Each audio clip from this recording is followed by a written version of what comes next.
meine lieben Pfeifenraucher und herzlich willkommen zu meinem neuen aktuellen Video. Ja, ich sitze draußen im Garten. Es ist verhältnismäßig frisch und vor allem ist es sehr windig. Die Temperaturen liegen hier so, ich denke um die 7, 8 Grad aktuell. Durch den Wind, der die ganze Zeit geht, kommt es einem doch nochmal deutlich frischer vor. Daher auch nochmal ein bisschen dicker angezogen und Mütze auf dem Kopf, damit der Kopf nicht auskühlen kann. Ja, ich möchte euch heute einen Tabak vorstellen. Und zwar einen der Tabake, die ja seit einigen Monaten im wahrsten Sinne des Wortes in aller Munde sind. Ja, konkret geht es um diesen Tabak hier.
Ja, immer diese Wortspielereien. Hier ist er, der Nutty Irishman. Nutty Irishman, wortwörtlich übersetzt, ist natürlich der nussige Ire. Aber wenn man an den Amerikaner denkt, hey, you're nuts, du bist verrückt, dann ist also ein Nutty Irishman auch ein verrückter Ire. Was von beiden zutrifft, das werden wir gleich merken. Ich habe die Dose eben das erste Mal aufgemacht, habe mir eine Pfeife entsprechend schon vorbereitet, werdet ihr auch gleich alles sehen. Und von daher, bevor ich jetzt hier weiter texte, kurz das Tabaksbild und dann geht es entsprechend weiter. Bis gleich.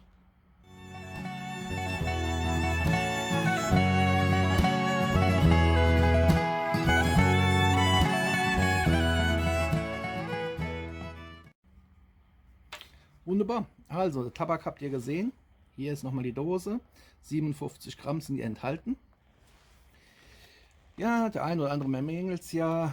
Mir persönlich ist es Schnuppe, dass man diese Dosen öffnen kann wie eine Fischdose.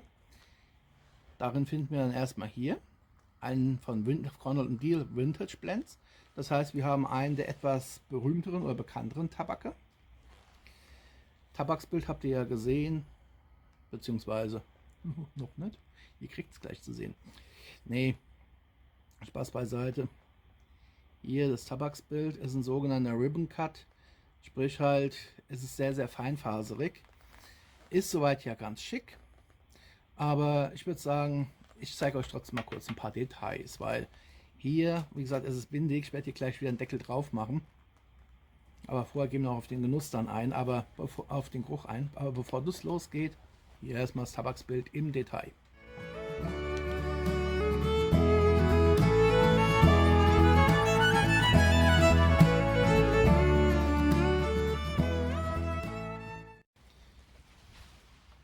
So, nun habt ihr ja gesehen, wie der Tabak aussieht und ihr hört es ja auch immer wieder, es frischt ganz schön auf. Hier ist der Tabak nochmal, wie gesagt, in einem Ribbon Cut, Feinschnitt und kommen wir gleich zu. Also die Versprechung heißt ja Virginia, Burley, Black Cavendish, das Ganze aromatisiert mit Nuss, Whisky und ich hab's vergessen. Aber es war hier, glaube ich, irgendwo angegeben. Genau, Haselnuss, Honig und Whisky. Zumindest deute ich das mal aus HO, HA und WH. HA für Haselnuss dürfte klar sein. Es ist ja Nutty, der Verrückte, oder der Nussige. Dann haben wir HO, da tippe ich mal auf Honig, Honey. Ich glaube nicht, dass es Holunderbeere sein wird. Und WH, das können dann natürlich für What, so was auch immer stehen, aber ich tippe hier doch eher mal auf Whisky. Und wenn ich hier ran rieche, würde ich am liebsten einen Löffel nehmen und würde anfangen zu schaufeln. Weil wenn ich den Geruchsprüfer dran halte, sorry Leute, ich denke an alles Mögliche hierbei, aber nicht am Pfeifentabak. Nee. Ich meine, wir haben Mitte Dezember. Es ist kalt, wie gesagt, es sitzt im Gatte. Und der Geruch hier, der erinnert mich total an Rumkugeln. Was mich jetzt natürlich verblüfft, weil ich habe WH für Whisky gehalten. Riecht Whisky wie Rum? Das müsst ihr eher wissen als ich. Zumindest der Duft ist eindeutig Rumkugeln. Aber jetzt kommen wir zum Nachteil. Ich sage das Ganze Ribbon Cut. Ein Wind, ein Luftzug und weg ist mein Tabak. Der ist federleicht. Und was so die Beschaffenheit des Tabaks angeht, erinnert mich das Kraut so ein bisschen an amerikanisches Toastbrot. Jetzt wird sich der eine oder andere von euch sicherlich fragen, und das auch zu Recht, was labert er von Toastbrot? Hier, hier nochmal die Dose. Ich habe ihn zum Glück jetzt zugemacht, sonst fliegt mir der Tabak weg. Der Tabak, man drückt ihn runter und er geht auseinander. Der geht wieder hoch. Amerikanisches Toastbrot. Wir drücken es zusammen, wir lassen es los. Genauso verhält sich der Tabak. Ich hatte also ziemliche Schwierigkeiten, meine Pfeife zu stopfen. Und bevor ich euch das weiter erläutere, hier ist kurz die Pfeife, die ich gestopft habe, mit dem Tabak. Bis gleich.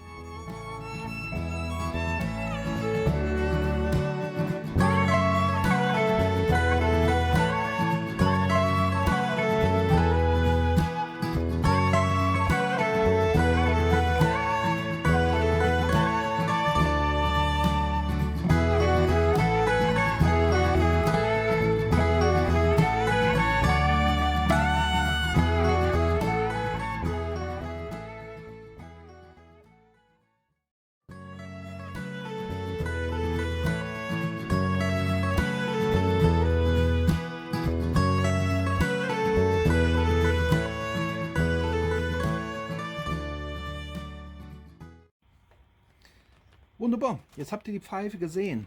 Hier ist das schmucke Stück nochmal. Es ist eine Stanwell Calabash, made in Denmark. Die hatte ich extra ausgewählt, weil es eine von denen ist, mit denen ich ganz gerne Aromaten, dänische Mischung oder wie auch immer rauche. Die jetzt also nicht unbedingt für naturnahe Tabak abgestellt ist.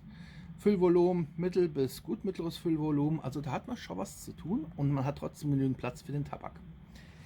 Der Tabak selbst ist aber hier das Problem, das Einbringen desselbigen. Wenn man den Tabak nämlich einbringt, man kann hier drücken, wie man will. Er steigt immer wieder auf. Von daher reden wir nicht lange um der heiße Brei herum. Jetzt wird geschmückt. Ich versuche es erstmal mit den guten alten Streichhölzern. Diesmal zur Probe Syndis. Keine Torpen Skjold, also bitte nicht wundern. Ich hoffe, dass jetzt nicht gleich wieder Wind kommt.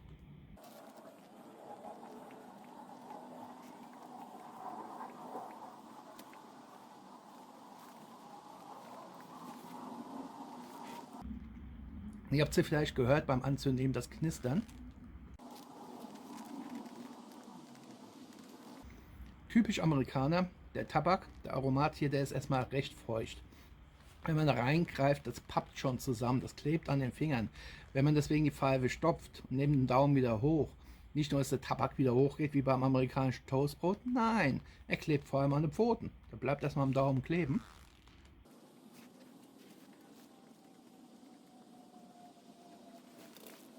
So, wie ihr jetzt hier gut sehen könnt, der Tabak hat das Feuer, die Glut dennoch recht gut angenommen.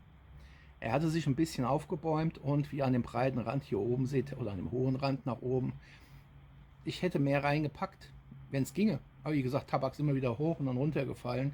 Also vergebliche Liebesmüh. An der Pfeife hätte ich jetzt normalerweise mindestens eine Stunde geraucht. Jetzt fehlt eine ganze Menge Tabak Ist aber auch nicht schlecht, weil bin ich bei einer Dreiviertelstunde kann schneller ins Warme.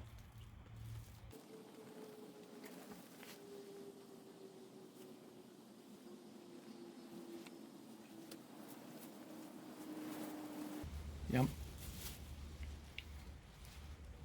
ein Amerikaner, definitiv.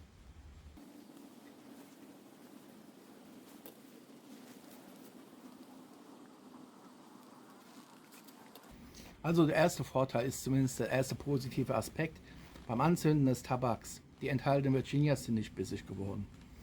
Hier scheint ganz deutlich der Black Cavendish zu überwiegen.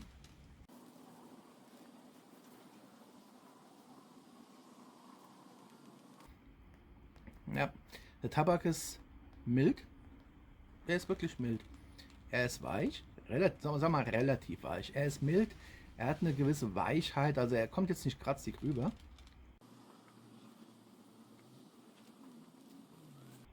Auch beim Abgang durch die Nase, beim Retronasalen, er ist weich, er ist mild. Der Burley scheint hier definitiv im Vordergrund zu stehen. Und zwar natürlich einerseits durch den Black Cavendish, das ist ja meistens Burley, der entsprechend fermentiert wird, um dann entsprechend die Dosierung aufzunehmen. Auch der Hinweis mit dem nussigen Aroma. Und ja, man hat ein nussiges Aroma hierbei. Das deutet eindeutig auf den Burley hin. Es ist ja nochmal zusätzlich Burley zugesetzt. Also gehe ich davon aus, dass der Virginia deutlich im Hintergrund stehen wird, was auch mit ein Grund sein könnte, warum der Tabak beim Entzünden nicht bissig wird.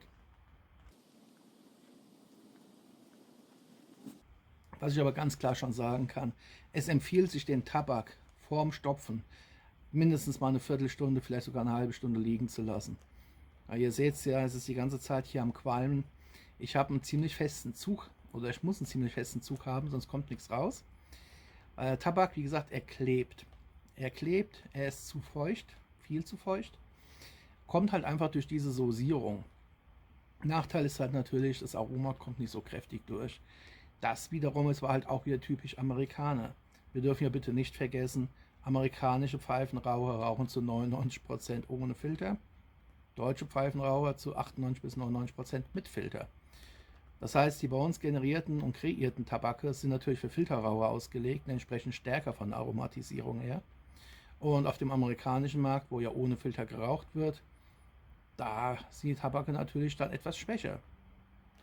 Nachteil jetzt halt für uns. Nichtsdestotrotz aber, man kann ja nicht Äpfel mit Birnen vergleichen. Jetzt zu sagen, der Tabak ist so oder so, im Vergleich zu den deutschen Tabaken wäre unfair. Jetzt habe ich natürlich das Glück, ich kenne diverse amerikanische Tabake. Sowohl von den überall in den USA vertriebenen Tabakmischungen oder von Lane Limit zum Beispiel, Captain Black, Paradebeispiel. Der schmeckt immer, der schmeckt klasse, der ist auch mit Filter, raucht der sich super, super Aroma. Borswell, die ganzen Borswell Blends, das gleiche in grün, mit Filter, super. Der hier hingegen, wie gesagt, bedingt durch diese Feuchtigkeit braucht er schon einen kräftigeren Zug. Man muss also immer wieder mal dran ziehen, um überhaupt dann ja was davon zu haben, letzten Endes geschmacklich. Und das stört mich schon immens. Ein stärkerer Zug bedeutet natürlich automatisch auch höhere Temperaturen der Tabakkanne. Die Brennkammer wird warm, das heißt, die Pfeife hier außen wird warm. Das gefällt mir überhaupt nicht. Ich bevorzuge es halt eigentlich an der Tabakpfeife immer nur so ein bisschen zu nippen.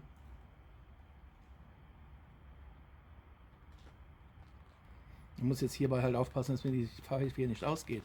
Weil wie gesagt, er ist feuchter. Ich weiß nicht, ob die Glut es unten durchhalten wird. Das werden wir gleich merken. Geschmacklich.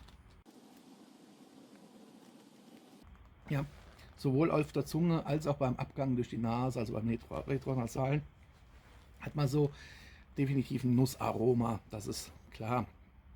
Alles andere hätte mich auch gewundert, wie gesagt, Burley. Und vermutlich auch noch zusätzliches Nussaroma bei der Aromatisierung. Der Honig. Da mutmaße ich mal, der Honig wird beim Grundcasing des Black Cavendish eine Rolle gespielt haben. Ich denke nicht, dass man den Honig zusätzlich zur Aromatisierung herangezogen haben wird. Ich habe gerade neulich einen Tabak geraucht, auch ein Video dazu gemacht. Ich weiß jetzt, wenn ihr das Video hier seht, dann ist das Video ja oben. Das ist von Fourth Generation, der 1855. Der ist ja auch mit Honig aromatisiert. Und dieser Tabak dann, der 1855, der trieft förmlich von Honig. Da ist eine richtig ordentliche Portion drin. Das riecht man, das schmeckt man. Und spätestens, wenn man die Pfeife reinigt, merkt man es. Weil der suppt entsprechend, weil er halt so gesoßt ist. Da hat man richtig viel Honig drin und den schmeckt man. Hier spürt man den Honig nur ganz, ganz leicht angedeutet, finde ich zumindest. Ich könnte jetzt hier nicht sagen, das ist ein Honigtabak. Es ist Honig mit drin, man kann ihn schmecken. Aber die Nuss überwiegt meiner Meinung nach.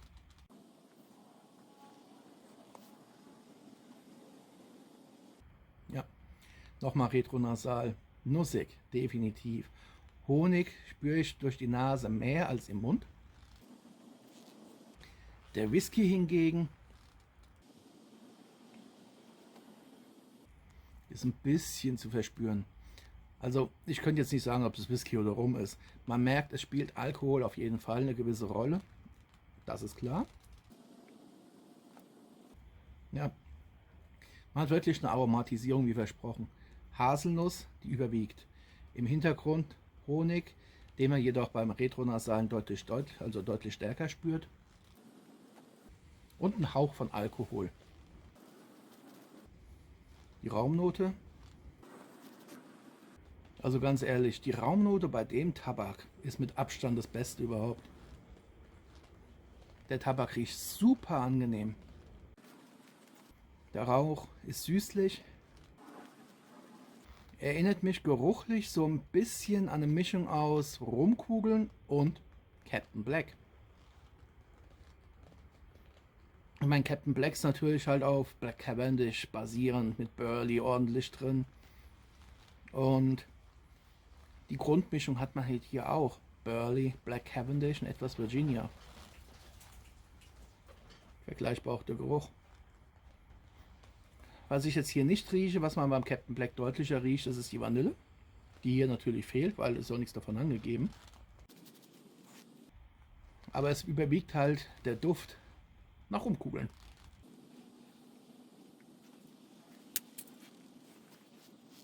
...57 Gramm Tabak, 17,90 €. 17,90 € ist natürlich auch eine Kampfansage für 50 Gramm bzw. 57 Gramm Tabak. Wenn ich mir jetzt überlege, wir haben ja diverse Hersteller hier in Deutschland. Cobb Tobaccos, DTM, Dan Tobacco. Um jetzt mal die namhaftesten zu nennen.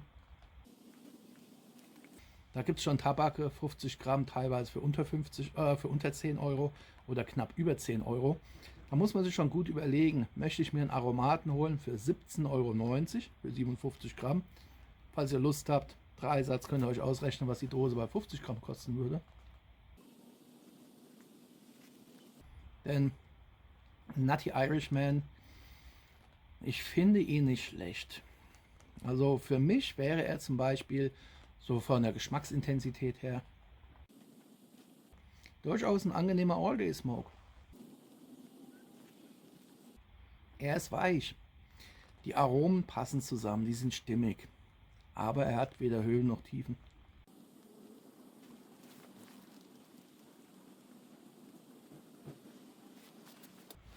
Ihr seht ja, ich rauche den Tabak jetzt seit 16 Minuten. Und wie weit er inzwischen hier schon runter ist. Also er brennt förmlich runter. Was halt eben ein Nachteil ist, er ist so feucht. Wenn man ihn so rauchen will, muss man stärker ziehen. Dadurch verbrennt er. Gut, der Geschmack ist immer noch angenehm. Aber er hält mir halt nicht annähernd so lange vor, wie ich es erwartet hätte. Aufgrund der Menge an Tabak, die ich nur einfüllen konnte, habe ich damit gerechnet, so eine Dreiviertelstunde rauchen zu können. Aber Tabak ist jetzt bereits nach 17 Minuten, sind es jetzt insgesamt, schon zur Hälfte runtergeklimmt. Wenn ich das Ganze jetzt nach halb 2 nehme, komme ich auf 34 Minuten. Ich werde also voraussichtlich nicht die 45 Minuten erreichen. Von daher nochmal, was ich anfangs gesagt habe. Mein Tipp, nehmt den Tabak, lasst ihn mindestens eine Viertelstunde trocknen, bevor ihr ihn in die Pfeife packt. Vielleicht sogar eine halbe Stunde. Einfach mal liegen lassen, dass so ein bisschen die Feuchtigkeit rausgeht. Ja, dann dürfte der Geruch und der Geschmack, dann dürfte der Genuss noch um einiges höher sein. Der Tabak ist gut. Auf einer Punkteskala von 1 bis 10, wobei 1 katastrophal und 10 absolut top ist, gebe ich dem Tabak hier 6 Punkte.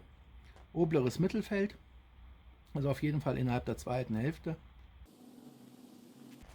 Was mir halt gefällt, das ist so dieser typische Hintergrundgeschmack, den man jetzt schwer definieren kann. Wer schon mal Captain Black Regular geraucht hat, wer vielleicht auch schon den einen oder anderen Borswold Tabak geraucht hat, aber wie gesagt vor allem von Lane Limited, den Captain Black,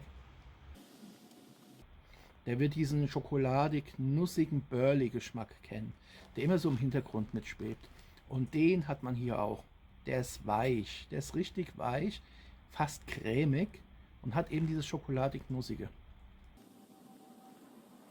Jetzt kommt auch der Honig ein bisschen besser zum Tragen, aber die Nuss überwiegt. Der Honig hauptsächlich durch das Retronasale. Und ob das WH für Whisky steht, da muss ich passen.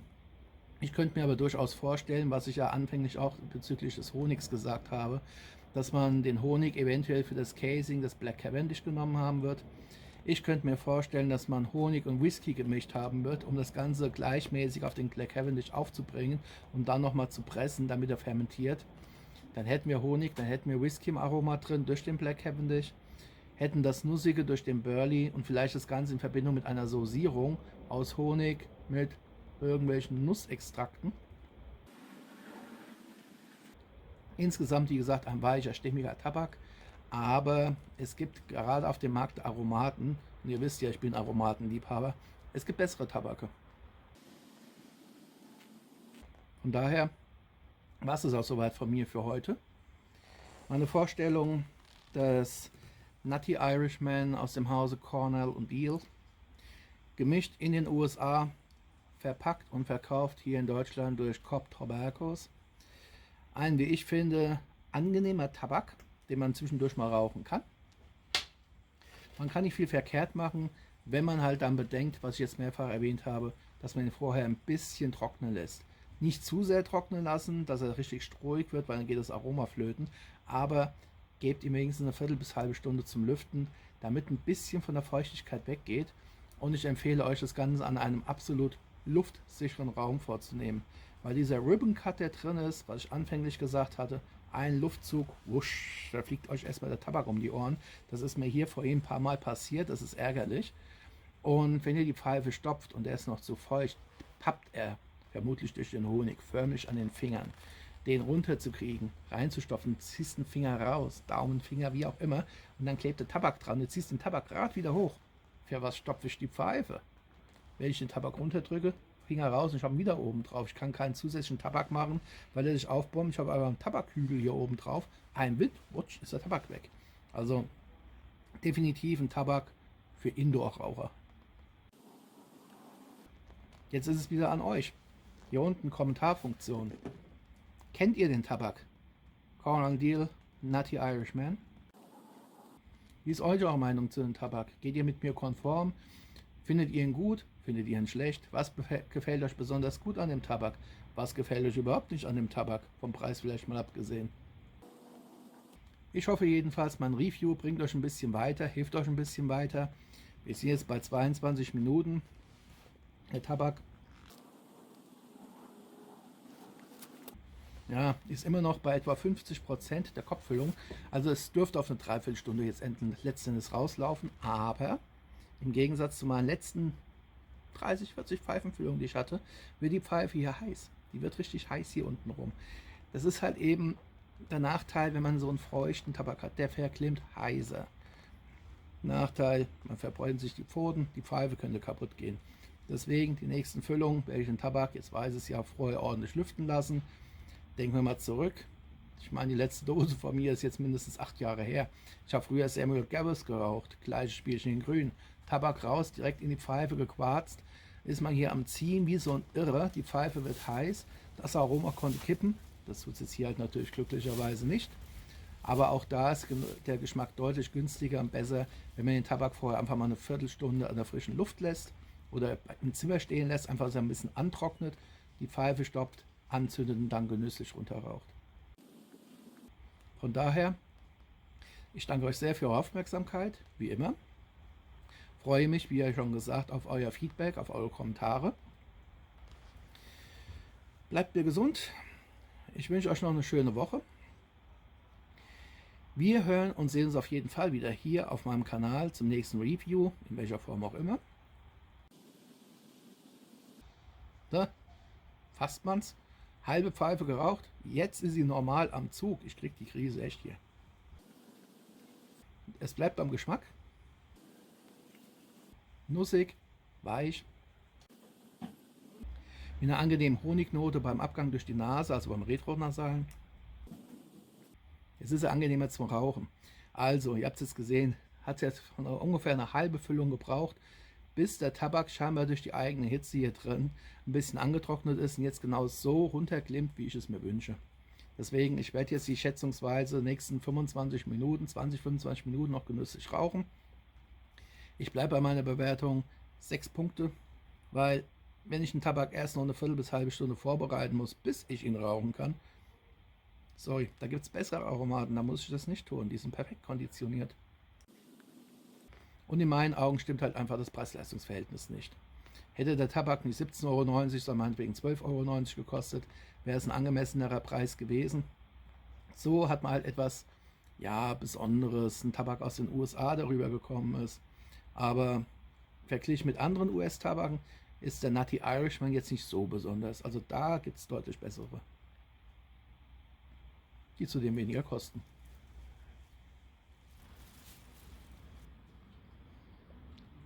Hallihallo, kleiner Nachtrag.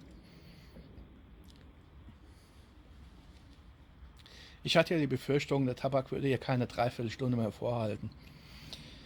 Nachdem ich die Hälfte geraucht hatte, was ja ratzfatz ging, halt auch durch die hohe Feuchtigkeit und alles geschuldet.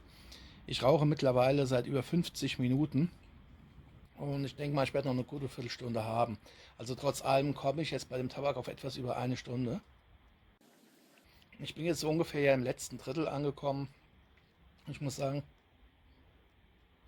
der Tabak natürlich jetzt, die Aromatisierung, es ist ein bisschen weggegangen, ist nicht mehr so intensiv wie vorher.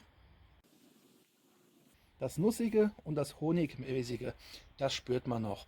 Der Tabak hat jetzt auch ein bisschen an Kräfte, an Würzigkeit zugelegt, aber nur ein bisschen. Also das Aroma hält wenigstens durch, mehr oder weniger stark. Jetzt am Ende, wie gesagt, weniger stark, aber es ist noch vorhanden. Der Tabak raucht sich immer noch angenehm, da kann man also nicht meckern. Das heißt also auch im letzten Drittel dann merkt man doch, der Aromat hier, der Tabak, ist etwas hochwertiger. Ich werde jetzt an meiner Bewertung von 6 Punkten nichts ändern, weil ein Tabak, den man erst groß trocknen lassen muss, bei Samuel Gareth tue ich mich da auch schwer mit guten Bewertungen. Wie oft hat man den Fall, man hat Lust auf den Tabak. Aber wenn man weiß, man raucht den Tabak über eine Stunde und muss dann nochmal mindestens 10, 15 bis 30 Minuten fürs Trocknen mit einrechnen, da ist man bei fast 2 Stunden, bis man alles vorbereitet hat, bis man die Pfeife gestopft hat, bis man anfängt zu rauchen, bis man sie durchgeraucht hat, bis man sie hat auskühlen lassen, bis man sie gereinigt hat. 2 Stunden ist halt eine Hausnummer. Wenn man weiß, dass man bei anderen Tabaken sich eben mindestens eine Viertel bis halbe Stunde sparen kann und diese Zeit dann doch eher für den Genuss aufbringen kann, aber das muss jeder für sich selbst entscheiden.